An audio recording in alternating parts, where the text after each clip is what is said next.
Yeah, we were talking about recursion. Sometimes you have complex logic or non-trivial logic for processing some big data structure or solving some big problem. And then you see that, now I need to, there is a problem that's slightly smaller, okay? Or it doesn't actually have to be slightly smaller. It just needs to be slightly closer to your goal. That's interesting, isn't it? Because maybe I should take that back. The problem is slightly smaller because if your goal is to reach the maximum size and you start from here and you keep recursing and growing, so the problem is getting smaller, but the data set you've digested has gotten bigger and bigger, right? So I shouldn't say, what you have left to solve is getting smaller and smaller. But if the logic you're using to solve that smaller problem is exactly the same as the logic you're using to solve the bigger problem, then you would naturally ask yourself, right? As a human, you naturally ask yourself, I have this big problem and I wrote this program, and I have a smaller problem which is very similar. Do I need to re-implement the whole logic again to operate on the smaller side? No. Ideally, what you want to do is reuse what you've already written. So you say, I have this big problem to solve. I have written this big module to solve the bigger problem, and I have a slightly smaller problem. I'm going to use exactly the same module to solve the smaller problem. And then, if you do that, what you can do is you've written a bunch of steps, some logic in C++, Java, whatever it is, right? So you say, I'm going to execute the same sequence of steps, but on a smaller data set, or a data set that's closer to your ultimate solution. And you keep doing that until you hit your grand solution and you have the answer. So that is a typical use case for recursion. And see, sometimes what happens is that you have, let's take a square, okay? And that is a problem you're trying to solve. And but through some clever imagination of the problem space and everything, you've managed to chop it up. You've managed to chop it up into a bunch of smaller squares. Okay, bunch of smaller squares. Then you say that, you know what? In order to solve the big square, I need to solve the smaller square problem 4 times. So if I do that, then I've solved the big square. Yes? So in that case, I have this method that operates on a square. I can use the same method to operate on the smaller squares and keep going like that. Now, if I do that, what's the risk? What's the risk of doing that? Can someone tell me what the risk is? Of having a method that calls itself on a different data set. I shouldn't say smaller. Like I said before, it could be bigger because, take for example, counting all the words in a corpus. Right? In corpus means a data set. I want to count all the words, for which typically you use something like MapReduce or Hadoop, right? So you take the big corpus and just farm it out to a million machines. That really is recursion in a kind of sense, but it's parallelized. You're taking concurrent executions. Well, I shouldn't say recursion, but you have this big problem and you have to count all the words. And you say, well, I'm going to count the number of words in this chunk and that chunk and that chunk and that chunk, and then add them all up together. Then I've got the total count. Yeah? So that's typically how you do, text processing in a big, massive system. If you have terabytes of data and you need to process text in it, you would basically farm it out to lots and lots of little slaves. These are your, and these slaves are, and then you have a master. And you have a master that says, oh, I got this terabyte problem, I'm going to chop it up into megabyte problems.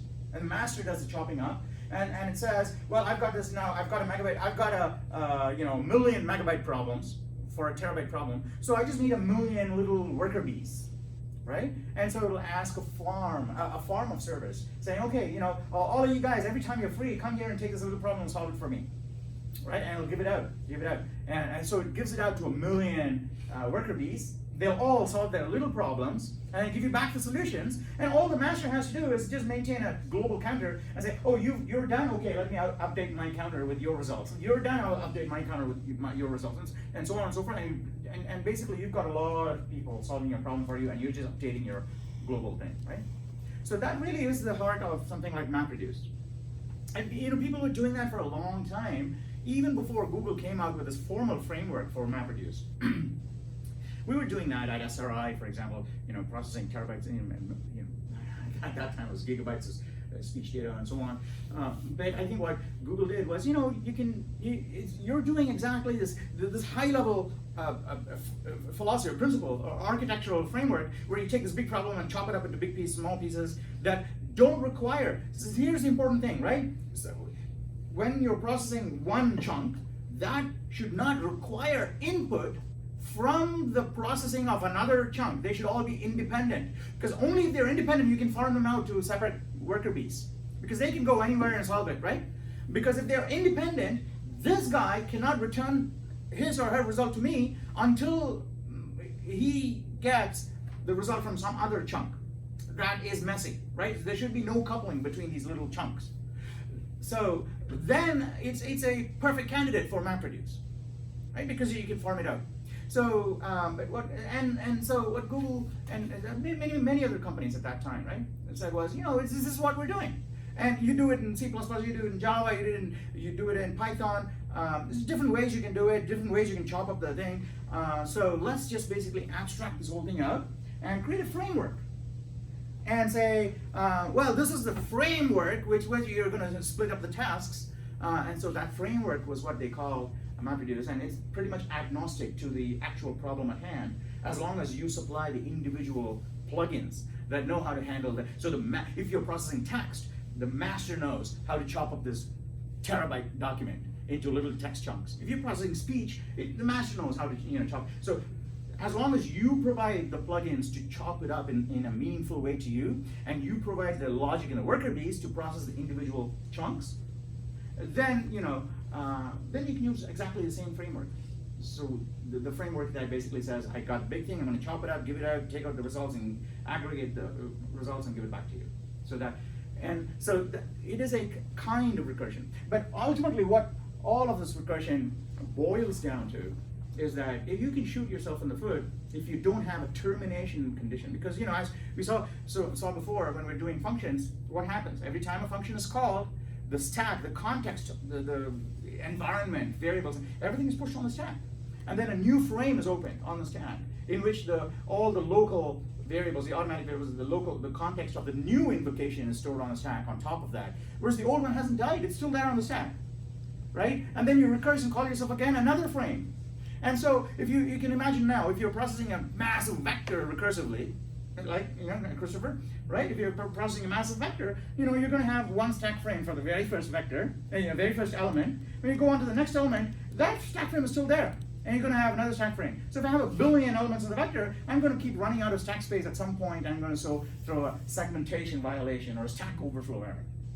So it is very easy to overlook. It's very simple in simple programs, but when you write sophisticated recursive procedures, these procedures will have lots and lots of outs, saying termination conditions, saying, well, if I'm done if this variable indicates I'm done. I'm done if this variable. So, but there may be cases where you're done but don't know it,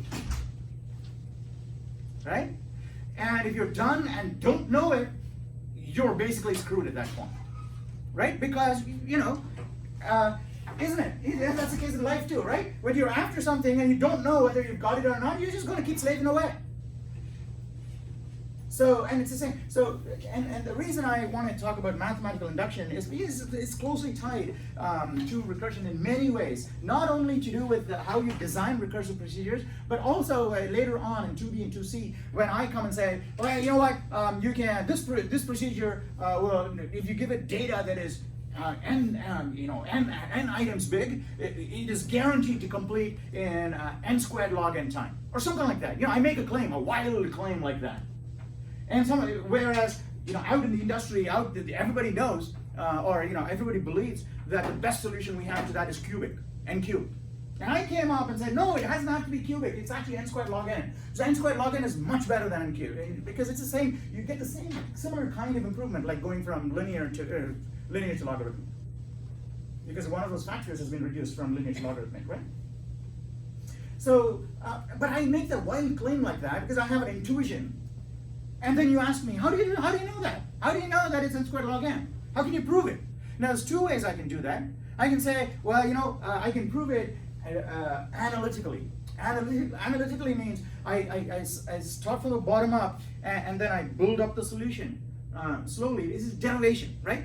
So let's say Gauss's proof, right? Gauss's proof. What do you say? Sigma I, I equals 0 to n, I equals n times n plus 1 over 2. Isn't this the formula that Gauss used when his teacher asked him to find the sum of the first 1,000 numbers? Did I talk about that story in class? Yeah. Yes. Okay. So let's say Gauss just came up with this, right? So his teacher said, "I want the sum," and then Gauss said, he just closed his eyes and he visualized the scape and he had the problem scape and said, "Yes. Okay. I got the solution. It's n squared plus n over 2."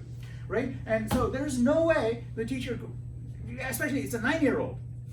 Gauss was 9 years old when he said that, and there's no reason a priori that the teacher who has presumably previously not been exposed to the brilliance of Gauss, believes in. You say, what is this crazy thing? It's n squared plus n over 2. Why do I need to believe you? Right? So at that point, Gauss could have launched into two possible ways to prove himself, saying, "Hey, teacher, no, don't be so hasty. I can prove it. I can show you that it is in fact true." And one way you can do it is analytically. You do the proof that we did in class. Saying that s equals 1 plus 2 plus and so on up to n. S is also equal to n plus n minus 1 plus and so on up to 1. So 2s equals n times n plus 1. So s equals n times n plus 1 over 2. Right? So he could do that. That's bottom-up derivation. But another beautiful way in which it's absolutely breathtaking, fascinating if you think about it, is proof by induction. Right? Proof by induction is typically used when you have a direct glimpse of something that is true, but you don't know how you got it. And historically, mathematicians have done that. Any field really. Take a great artist. Or you're making an iPad or something like that. It's never been made before. You already have a vision of the final product in your mind, and then you're trying to just work out the steps needed to get there. But if you didn't have a final vision, you're basically screwed at that time, right? Because you don't know, because you have this massive graph. And you start somewhere, and then you have the destination node. But if you didn't know the destination node, there's billions and billions of possible paths you can take at every fork. Not every fork, considering all the forks. So you'll be lost in this graph. You don't know where to go. But if you know where you're going, even though you don't have visibility all the way, you can chart your course. You say, oh, you know what? I need to go towards where it's light, so I'll just follow the light in the horizon. So go in that direction. No matter change courses. In life, you don't get into Stanford. That's okay. I don't care because that's just one of the paths to my success. I'll take another path to the same success. So and that kind of works out nicely. So if Gauss said that, so the mathematical inductive way of proving exactly the same thing is to say, well, you know what? Let's. How would you prove that? So in philosophy, there's two different kinds of arguments you can make. How many of you have done, basically in philosophy 101 or critical thinking 101? No. Okay. So there's two major kinds of arguments you can make. Arguments are not like people arguing with each other. In philosophy, arguments are basically a structured set of statements where you derive a conclusion based on premises. Right? So if I say all men are mortal, that's my first premise, right? And Socrates is a man, and therefore Socrates is immortal. Do you think that's a reasonable hypothesis to make? Yeah, it's because that's what Sherlock Holmes apparently does all the time. Sherlock Holmes doesn't do that actually. Sherlock Holmes does what is called inductive logic, not deductive logic. But he's called a deductive guy. No, that's so. Deduction is where you have a bunch of premises, and the conclusion is predicated on the premises, which means garbage in, garbage out. If one of the premises is wrong, then I don't have any guarantee that the conclusion is right. But a deductive machine, deductive logic says, if the premises are true, then the conclusion is necessarily true. So think about saying, all men are mortal, Socrates is a man, so Socrates is mortal. Maybe it's not true. Maybe one of the premises is false, right? Maybe Socrates was not a man. Maybe Socrates was a woman, right? And it's entirely possible that Socrates might have been a woman, right? Because back in those days, in the even though we think Greece was high civilization and all that, it was back in those days when they still had followed patriarchal laws and men had more rights than women. They were slaves. So it's entirely possible that women were not treated as equal as men. So if someone came up with a brilliant idea and it was a woman, maybe they said, well, it's a great idea, but really, I think your husband came up with it, right? And so it's Socrates. We're going to call it Socrates, not Mrs. Socrates, right? So it's entirely possible, right? And so maybe Socrates was not a man, and therefore one of the premises is false. If one of the premises is false, the deductive argument says, no, I can't help you here, okay? So deduction says, if you give me all true premises, I'll give you a true conclusion. But even if one of the premises is wrong, I can't give you a true conclusion, right? There's no guarantee. So that's basically deduction. Induction, on the other hand, is the other kind of very common argumentation in philosophy. Induction is like, if the premises are true, then the conclusion is most likely true. Right? And what's an example of an inductive argument? Because all human life is basically ruled by induction, not by deduction, right? Because science is induction.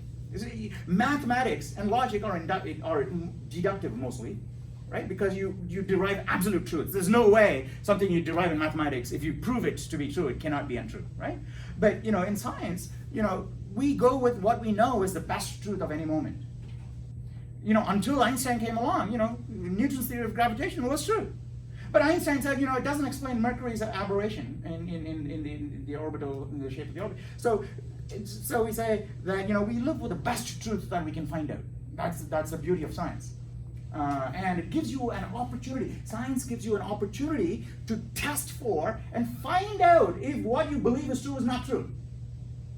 What other field gives you that opportunity, right? So so where are we going with this? This is other kind of argumentation. So if you say that the sun rose in the east every day for the last billion years, actually you don't have any proof, right? You only know that the sun rose in the east for every day for the last 15 years or 17 years or however old you are, right? Because I don't know, before you were born, maybe the sun rose in the west. You don't know that, right? And everybody else after that, told you, you got to believe the sun rose in the east, right? So it's entirely possible. But you say, the sun rose in the east and it's going to rise in the east tomorrow also. Would that be a valid hypothesis? It's a valid hypothesis, right? Because it's most likely going to be true. But it's a very, very slim chance it can be true. Maybe a comet or a meteor or some blast from hit the Earth and made it spin the other direction, right? And miraculously you survived. And the next morning you see the sun rise in the west instead of the east. So it's not. So there's a slim. That's the thing, right? Even though it's highly unlikely, maybe it's 10 to the minus Google, right? 10 to the minus trillions. So very small probability that this it could be false. Your conclusion could be false, but it is not certainty. So, and it's incredible. It's incredible, right? So that small certainty matters. That small difference matters when we're after the absolute truth. We say we want the truth, not something that is very similar to it, not something that is arbitrarily close to it either. We just want the truth. So, and then you say that's the difference between induction and deduction. So science is ruled by induction because every time you make an experiment, you do an experiment, you're trying to observe the outcome and say, well, every time I do this experiment, I get this result, right? So let me publish it and make sure that someone else on the other side of the earth, right? Maybe in sub-Saharan Africa, who does the exact same experiment, gets the exact same result, right? And maybe we have space stations orbiting Mars. We want to run the experiment there too, compensating for the effects of gravity and all those things. We want to see the exact same result. So we repeat the experiment in many different ways and see, we get exact. So then we say, well, okay, I think we've uncovered a fundamental law of nature. All right, this is what happens if that happens. But then, it's a scientific theory, but you don't know. You don't know if it is absolutely true. And that's why in science, we're always looking for counterexamples. Saying, we have all these theories, but there are certain things that have not yet been explained by these theories. So either there's a generalization of this theory that accounts for that too, or maybe there's a completely different theory, a new paradigm. So we discard this and adopt Einstein's framework. Of saying space has shape, or or texture, completely different. So that's a revolution in science. So where was I going with this? So anyway, so that's how science works. And in math, you just say, well, bam, bam, bam, bam, bam. So this is absolutely true. Now, is there a way to bring induction into math, right?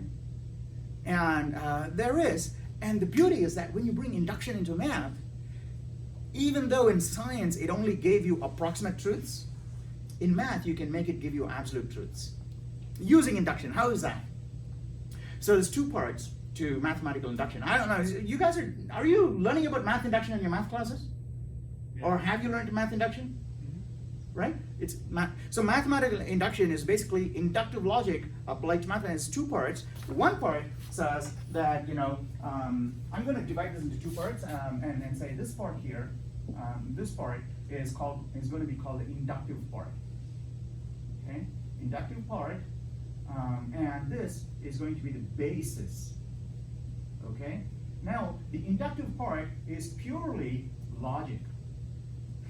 And so it's kind of funny that it's called the inductive part, because that's the part that doesn't require any empirical experimentation, right? You prove the inductive part just using logic. And what is it? So let's take Gauss's example here. So he has the sum of the first n natural numbers is n times n plus 1 over 2. So the inductive part is saying, let's assume, I'm going to make a premise, okay? It's a premise, mind you. It's a premise. I have a premise saying that Gauss was correct.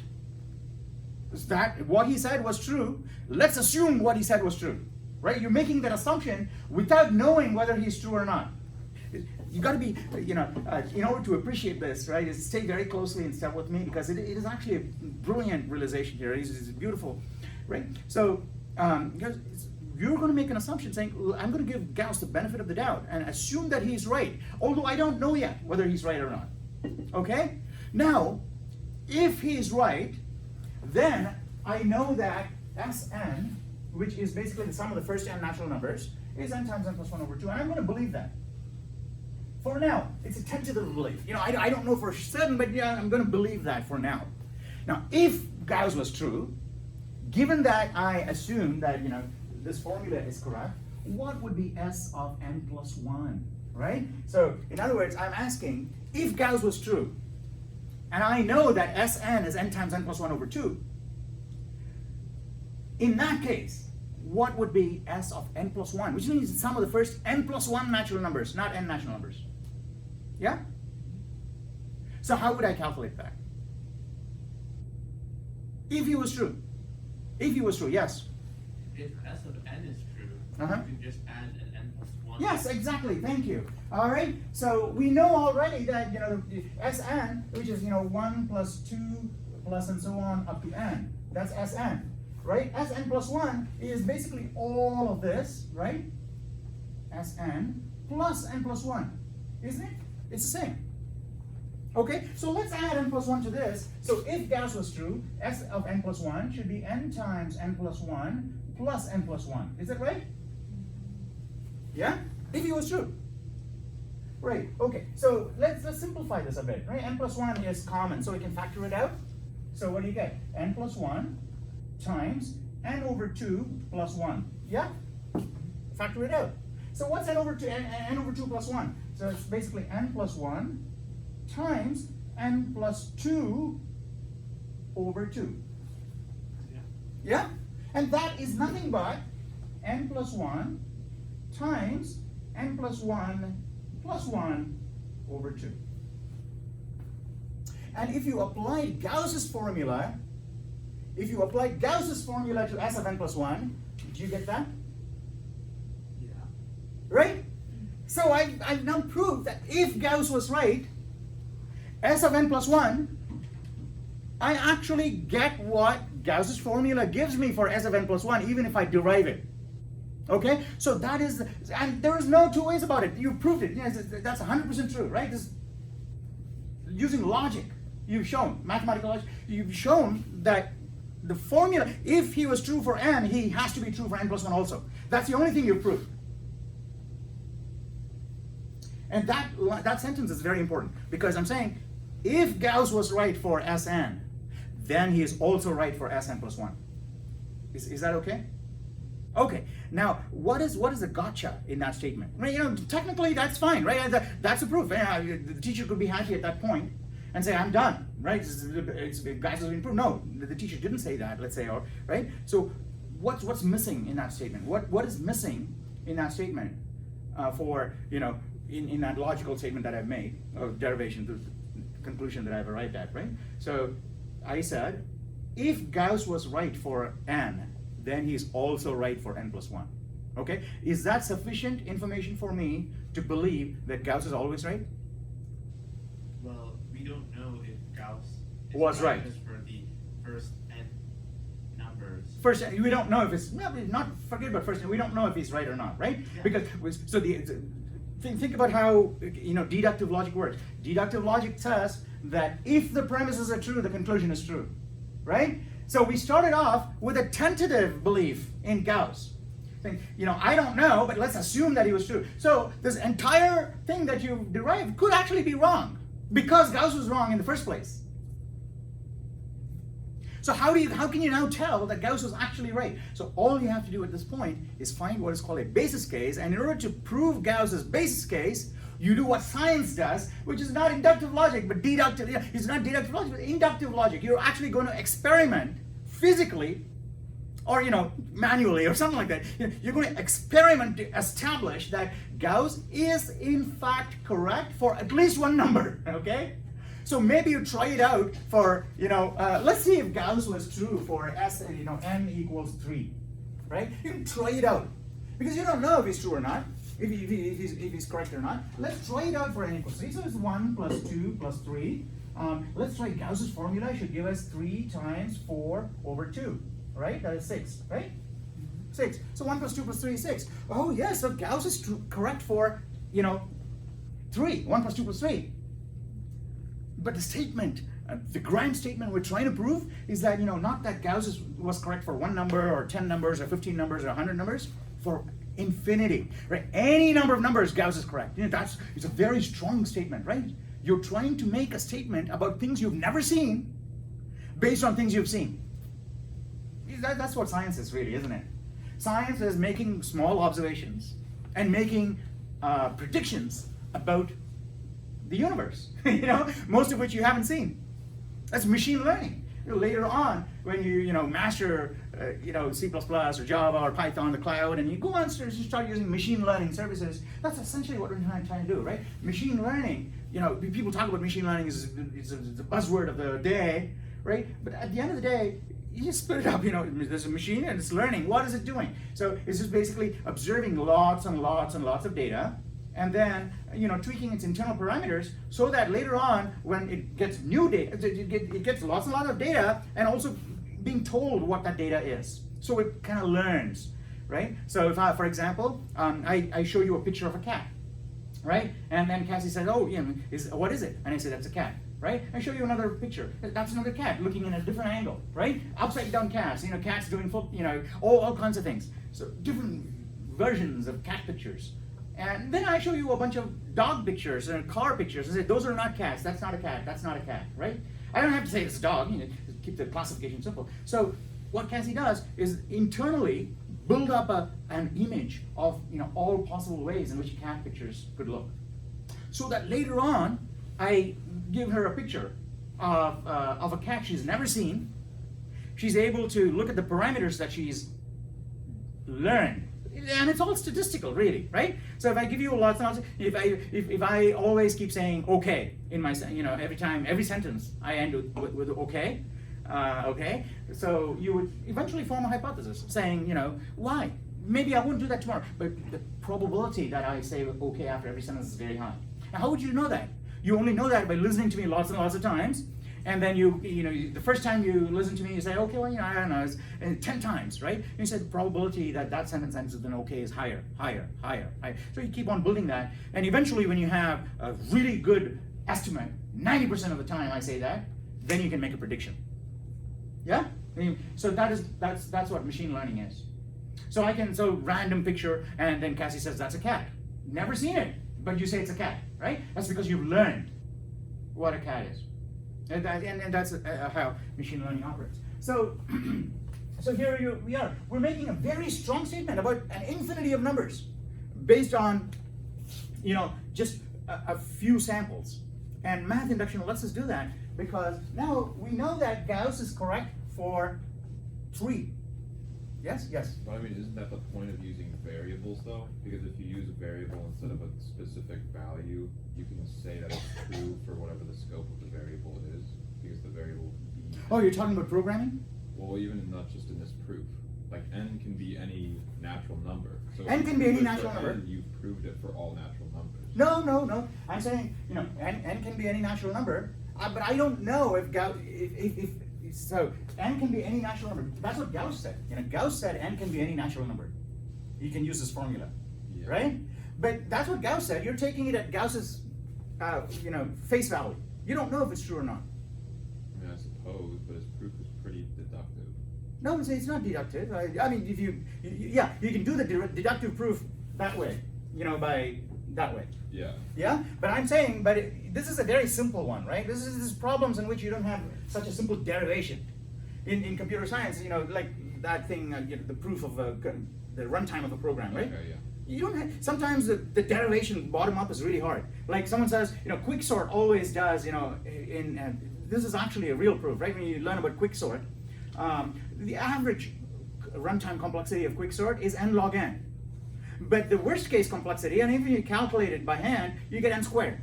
But n squared is the runtime complexity of a generic sort algorithm, mostly. And so people are bound to ask, why is quicksort better than a generic sort? They're both n squared, right? So, and you say, no, I can prove it in the average case, which is 99% of the cases, quicksort is going to be n log n. And you say, how do you know that? Then you say, well, let's assume a distribution for how I get input, and this is how I derive it and show it. You can also show it using math induction in a simpler way. Yeah, so now you know that when you started off, all you knew was that formula. Then you did deduction to show that if it is true for n, then it is also true for n plus 1. If it's true for a certain number, then it is true for the next number also. That's the only thing you've proved. But you haven't proved anything. You had no jack shit until you've proved a basis case. Because until you've proved it for a specific number, you can't, accept. So now that I know that it is correct, that Gauss's formula works, it is correct for n equals 3, therefore it has to be true for n equals 4. Because we know that if it's true for n, it has to be true for n plus 1. So because it's true for 3, it has to be true for 4. And because it's true for 4, it's got to be true for 5. And it can go on all the way to infinity, therefore it's true for all numbers. Now, so this 3 is called a basis case. It doesn't have to be 3, it could actually be 0 or 1. So that is the basis case, and when you're trying to prove this, things like that, you start with a large number and you keep going down, you have to hit the basis case. Because if you don't hit the base case, right, you don't have any way of stopping. The base case says, we've empirically established that you are true. So that is the empirical test is the basis case. You actually run it on a specific item and say, okay, I know, without having to resort to logic, I know that this is true for number 3. I don't have to do logic here, no deduction. I actually did the experiment and found it was true for 3. Right? Now, because I've established that it is true for 3 empirically, using that scientific step, that is the inductive step, really. Right? Because that's where induction is. And combine it with the deductive proof I did before that said that if it is true for any number, it's got to be true for the next number too. So that's the deductive part. And you bring the two together and you say it's true for 0, therefore it is true for every number. Does that make sense? Okay, so it's not just for numbers like this, right? You can do this where you knock yourself out. There's so many different kinds of ways in which you can play with in mathematical induction. For example, if you had, and this is something you can work on in your spare time, if you have these L-shaped tiles, right? Right. I'm trying to remember this problem. This is a couple of years since I gave it out to students. I think it's a couple of years, right? So you have these L-shaped tiles.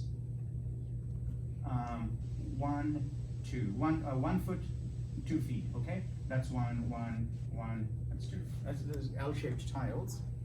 And then you have a room that's 2 to the n by 2 to the n feet. Okay, that's 2 to the n by 2 to the n. All right.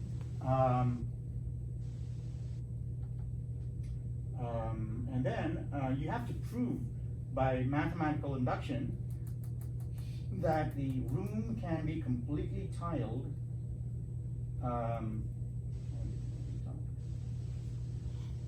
There's a better statement of this problem. I'll think it up and I'll post it in the forums, okay? I'll think it up and I don't want to waste class time on this, okay? But I'll think it up and post it in the forums. This is a very interesting problem to solve, where you're not actually working with mathematical symbols, you're just working with tiles, but it's really, the principle behind it is just mathematical induction. All you're going to do is consider the smallest possible room, which is 2 by 2, and show that your tiling works there. And then you say, if it works for some, if it works for an arbitrary 2 to the n by 2 to the n, it also works for 2 to the n plus 1 over by 2 to the n plus 1. So if you can prove that step logically, saying that if it's true for 2 to the n, it's got to be true for 2 to the n plus 1, and then you prove empirically that it actually works. You know, I have these paper cutouts and I can prove empirically that it works for 2 by 2, is 2 to the 1 by 2 to the 1, then you've proved it for any room size. So, you know, and you know, another simple thing which is probably more appropriate to, you know, more relevant to you guys is, you know, if you have a pizza company that says you get, for every pizza you order, you get another pizza of equal or lesser value free, right? And then, and you have a party with, and you have to order pizzas, and what is the best way to order a whole bunch of pizzas? Right? One of the best ways is to basically sort all the pizzas in increasing order of price, and pay for, you know, some subset of it. I don't know. All right, so you can prove those things in using mathematical induction. Okay, so that's what it is. Now, what you can do is there's a whole bunch of things that you can write recursive, you know, recursive, iterative problems, problems that you used to solve using iteration that you can solve using recursion.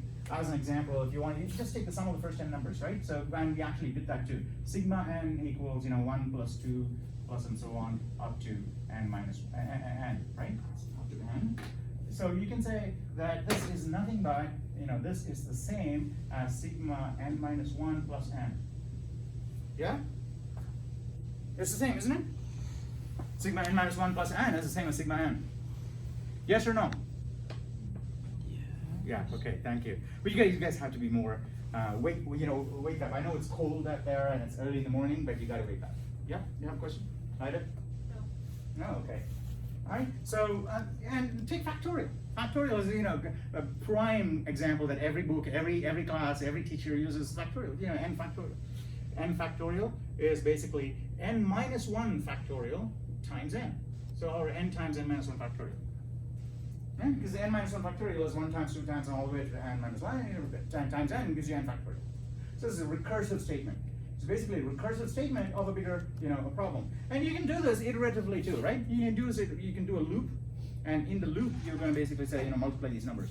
And you can, so that's an iterative calculation. You can also do it recursively. How would I do this recursively? I would say, you know, factorial of n, right? Assume it's not, this is not syntactically correct C++ code, you know, just assume that's an integer, right? This is basically, you know, I have to say, if n equals 0, return 1, right? Else, return n times factorial n minus 1. Okay? I'm assuming that n is greater than 0, because if you pass it in n that is less than 0, you're basically stuck at that point, right? Because your termination condition will never be met. And that is one of the most common situations where, you know, programmers who write recursive routines shoot themselves in the foot, is that they would have a termination condition that is never actually encountered, right? You have to make sure that the basis case is actually hit at some point. Otherwise, you know, you keep reducing the size of the problem, You keep on going, and you cross over and keep on going too. You can't do that. Then your program will die. So you got to make sure that you're watching out for the case where you can stop and then go back. Right? So sometimes what happens in recursion, and I'll mention this because we're on the topic. Sometimes what happens is that take the case of Fibonacci, right? Everybody know what Fibonacci is? The Fibonacci numbers? Yeah? Oh, we actually calculated Fibonacci numbers, right? Yeah, in your second quest or something like that. Okay, so Fibonacci is, I'm going to f of n, right? Is nothing but, f of n minus 1 plus f of n minus 2. Yes? Is this right? Except, that's not 100% right, because if I just did that, my program will crash. I need to have what? A basis case. Because, Fibonacci, you can do it recursively. Because, right? You can do a recursive implementation of Fibonacci, right? Fibonacci of n is basically Fibonacci of n minus 1 plus Fibonacci of n minus 2. So it's a recursive, doubly recursive.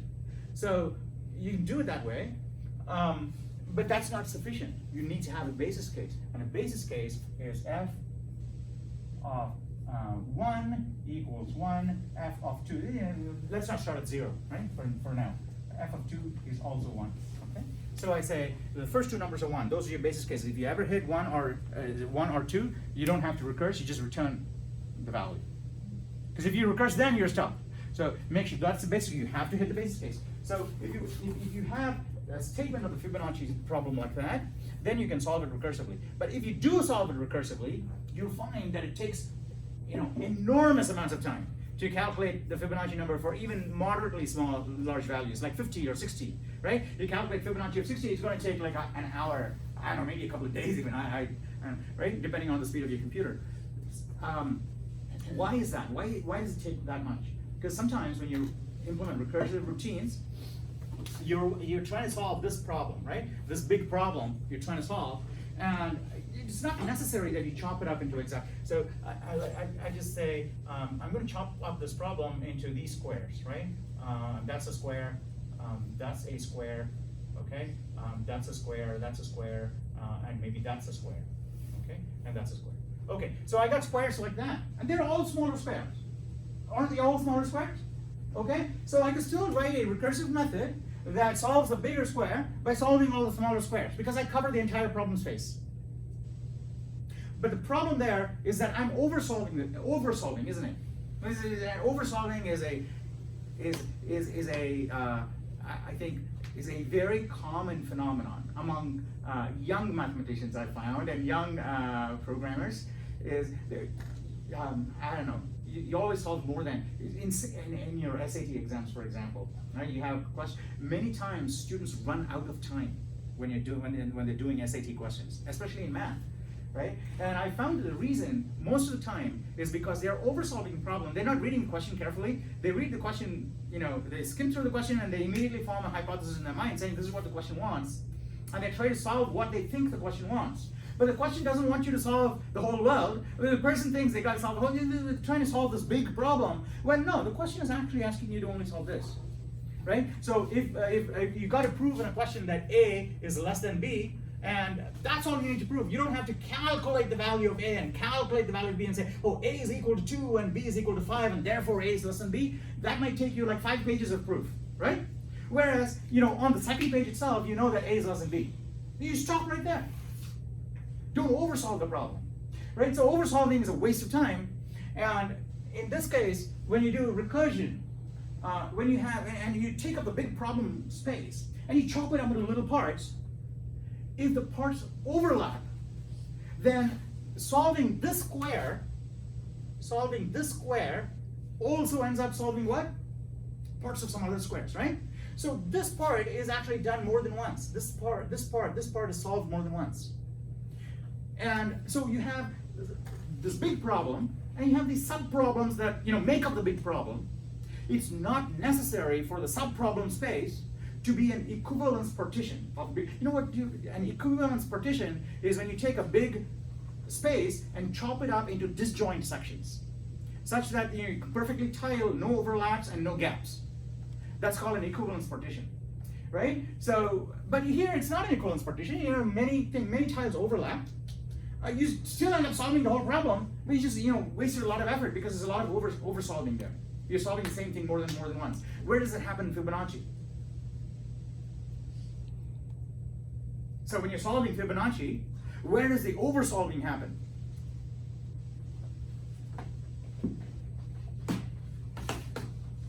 Right? So let's take 5, Fibonacci of 5, right? And 5, Fibonacci of 5, f of 5, right? What's f of 5? 5 plus 4 plus 8 plus 1. No, not that. Ida. Good. Okay. F5 is F4 plus F3, right? And what is F4? F4 is F3 plus F2, yes? And F3 is F2 plus F1. Already you're solving F2 2 times. Yes? And so if you keep doing that, you'll find, that's only for, for, what is that, 5? You try doing that for n equals 10. Right? And you'll find that f of 2 is calculated so many times repeatedly. So many times, right?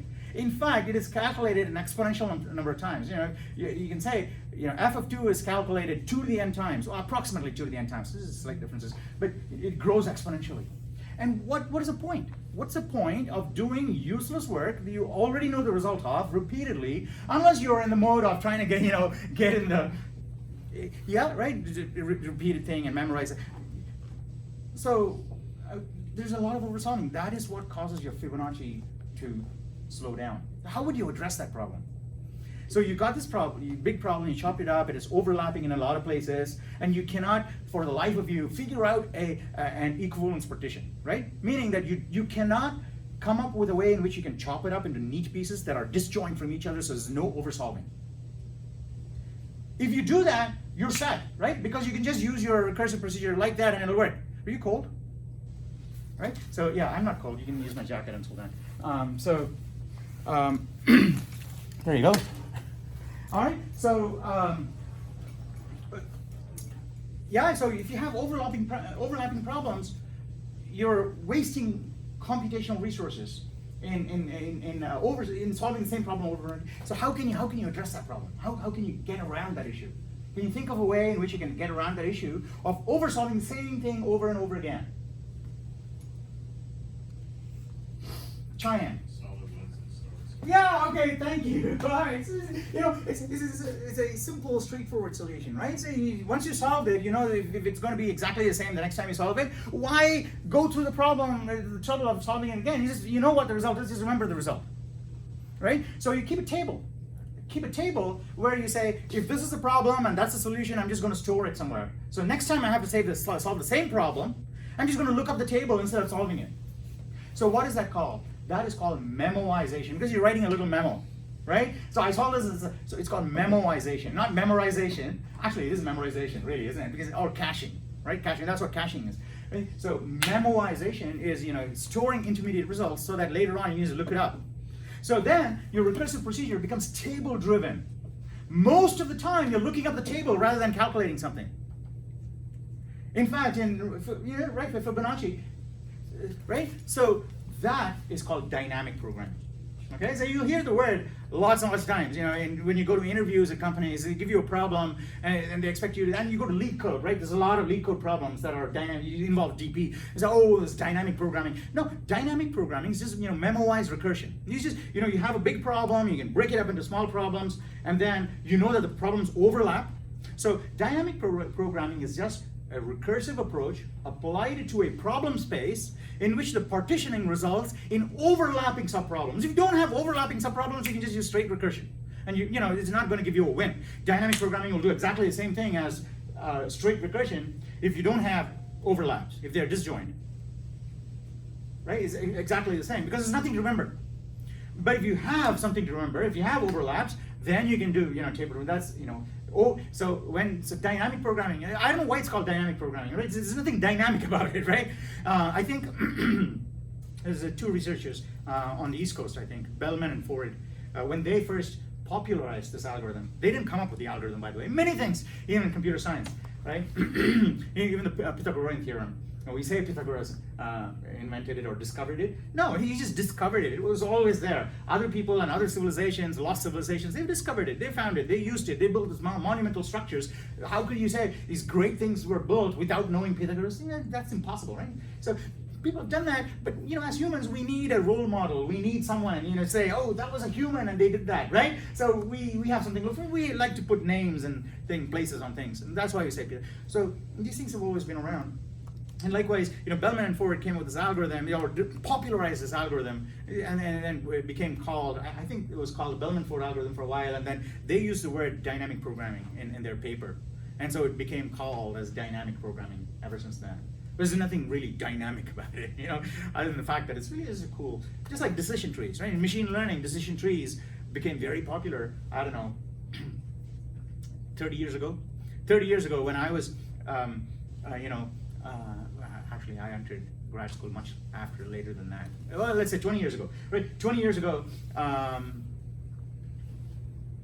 yeah, okay, so decision trees were even before that, right? Let's take 30 years ago, right? 30 years ago, decision trees were there. They were published in literature on statistics in the 1950s. So people knew about decision trees a long time ago. But it was only after Quinlan and all these other people, researchers in AI and machine learning, said we can use decision trees for learning from computationally, collected data. Then, decision trees becomes the rage, and people use decision trees and entropy calculation. But entropy calculations to make decisions about when to split nodes, all of that was there. Entropy is actually a statistical thing. It's a measure of uncertainty. Entropy, even in physics, right? Or thermodynamics, entropy is just a measure of uncertainty, how dispersed everything is, instead of all being in structured little chunks. And so that's how you do it. In Fibonacci, you turn Fibonacci into a dynamic programming version of Fibonacci by saying, I'm just going to do, every time I calculate something, I'm just going to store it, or not recalculate it. Right? So here's a very similar problem that you can try and solve in your own time. Don't do it in class. Okay? So, and this, I'm going to give you this problem because it's a very common problem in technical interviews. Not anymore, but I think at least 10 years ago, most people used to ask this problem. Many people used to ask this problem in tech interviews as the first problem, right? To get you warmed up. This is a warm-up problem. It's not a real interview problem, really. This is a warm-up problem because you get to know, you get to expose the fact that you actually know about dynamic programming, things like that. All right. So you have a grid.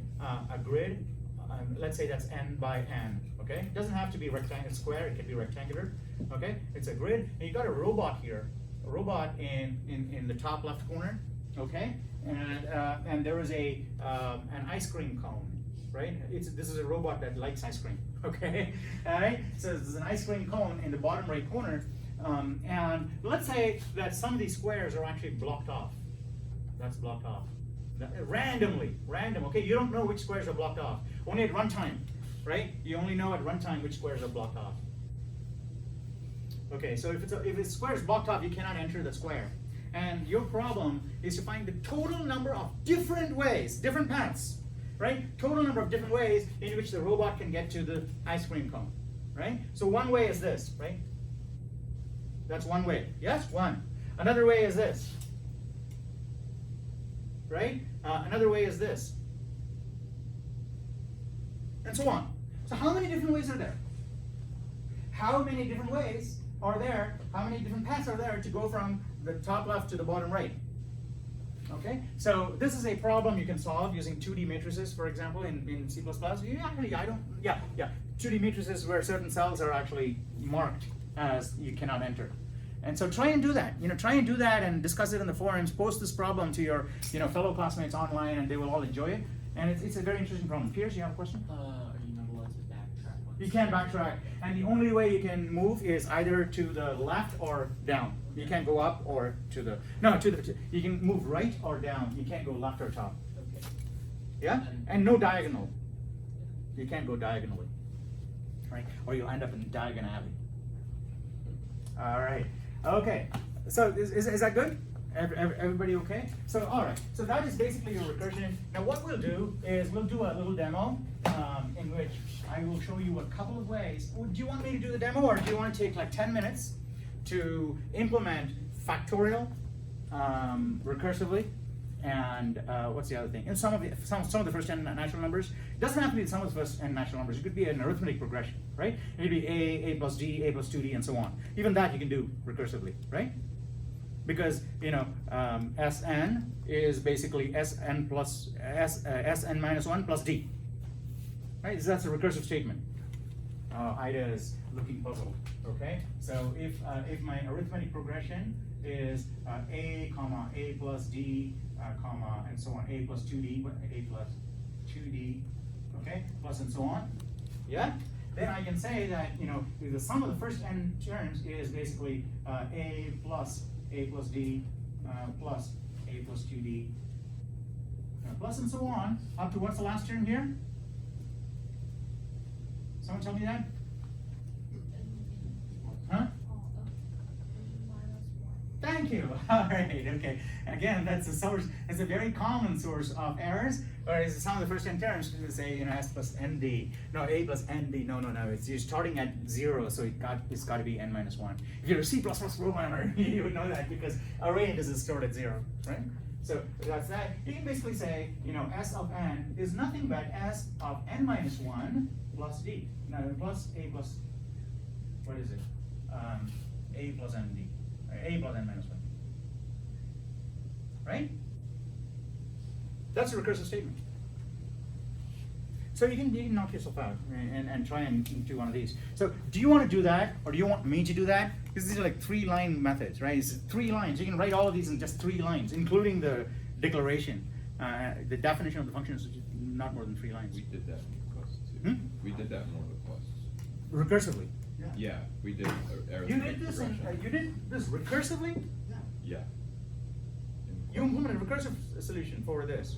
Yeah. Oh wow. Okay, that was very dangerous. But dangerous in the sense that if you didn't know about the basis case, you could have ended up in a Stack Overflow situation. But yeah, before you know, and even if you do know about recursion, this is a bad candidate to implement recursively, right? Because if you can do something using iteration, you should do it using iteration.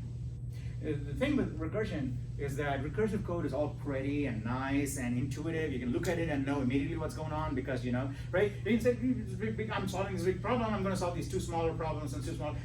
Intuitively, it reads nicer and it's shorter and everything. So recursion is nice. So every time you have a recursive method, a human being would look at it and say, wow, that is so beautiful, right? And easy to understand. And a runtime system, not the compiler. And the compiler will look at it and say, hey, that's really cool. I don't have a lot of lines of code to translate, right? I can only translate that much, and no, not much work for me. But the runtime system, which actually has to run the code, say, oh my gosh, another recursive routine. No, I got to manage this stack, and I got to make sure I don't remember, I don't forget the previous invocations and all that shit, right? So the runtime system has hell with recursion, whereas humans and the compiler, they love recursion. All right. So, but if the compiler, the runtime system says, no, please don't use recursion. If you can, please use iteration, right? So that says to recurse is divine. But what is it? What's the saying? To recurse is human, but to iterate divine. Okay, that's the saying, right? And that's because iteration, the runtime doesn't have to remember anything, right? No stack, nothing. You just zip through in a tight loop and return the result. Bam, like that, right? And it's really quick. But recursion, even for simple things, you can run out of space and die, right? So you don't want to do that. Okay, so that's why for things like this, which are open-ended, you don't know the depth of your recursion, don't use recursion. Always use iteration. There's a special kind of recursion where even if you write it recursively, the compiler knows to translate that into iteration mechanically, right? So as an example, if you have a recursion, and the time of recursion, the time when you call yourself, is the very last thing you do, very last thing in that method, then instead of recursing, you could say that I could just jump back to the top. Because you don't have to remember anything, because that's the very last thing. You only have to remember it if after completing it, you have to come back and do some more stuff, right? If you've done that and then you don't have to come back and you don't have to remember anything. So that is called tail recursion, right? Tail recursion is where the recursive step is the very last thing you do and you don't have to remember context. You release the stack frame immediately. So some programming structures can easily be transformed from recursion like that into iteration, even without your involvement. Right? The compiler can do it for you. So tail recursion has been studied a lot, and we have a lot of ways in which you can transform that. And so it's a one-to-one mapping most of the time. So I think, yeah, okay. So that is tail recursion, and so you should never use recursion for open-ended problems where you don't know if it's going to hit the basis case or not. You've got to be 100% sure that you're going to hit the basis case. Okay. So all right. So let's take a look at. Do you want me to do it, or do you want 10 minutes to? Because in 10 minutes we'll be at 9:25, and that's plenty of time from then to, I need about 10 minutes, 15 minutes to show you recursive variants of the methods for these guys. Also to implement binary search recursively, right? I think 10 minutes is enough for that. And we're getting it on tape, so you can, that. Binary search recursion, you'll be on tape, not tape. I'm still in the previous century, right? So it'll be on YouTube. Do you want 10 minutes to quickly implement two recursive methods? Try factorial, okay? Try factorial, sum of the first 10 numbers, do that, and then we'll go, then at 9:25, I'll implement these methods, and also implement binary search recursively. Yeah, Peters, you got a question? No. Okay. All right. You guys want to go? Or if you want me to start coding right away, I'm happy to do that too. But I'd rather that you take a crack at it first. You're using the just the simple functions. Do the simple recursion for this, and then I will do the binary search. Okay. And you got to get into it quickly because you only got like 10 minutes to do this. Lucy, you good? Yeah. Virginia. Yes? No. No? It's okay, you don't have to explain it, because they're gonna be presenting it too, right? Binary search or? Oh, No, just these two? explain more recursion. Yeah, okay. Do you want me to do it? I can do it right now. No, You can Yeah. do it later if you want. Okay, all right, you tell me, okay? You tell me when you want me to take a crack at it. I like to push you to do it yourself before I do it. I tell other people also that you only truly appreciate something when you know the difficulty of not having it. So try and do it, get stuck, don't find it hard, and then when I show you, you'll say, oh my gosh, that was actually quite easy, right? And then you'll appreciate it more. So, any questions? Let me know. If you're stuck, let me know too. Yeah. Okay, cool.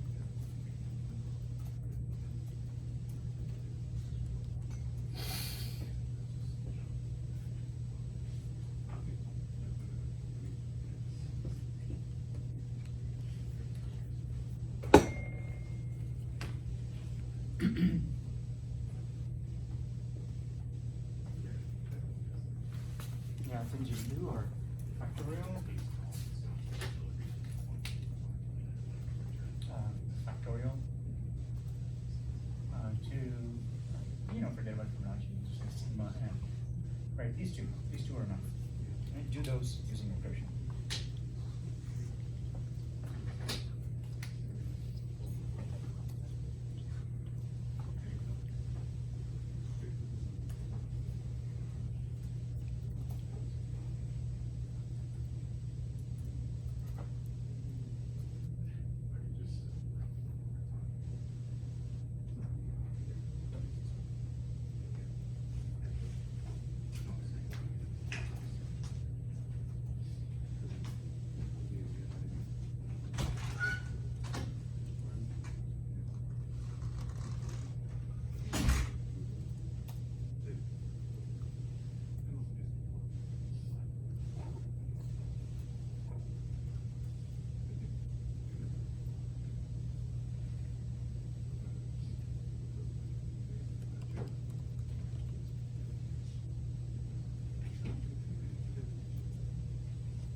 Yeah. Okay. Right. I also know. This.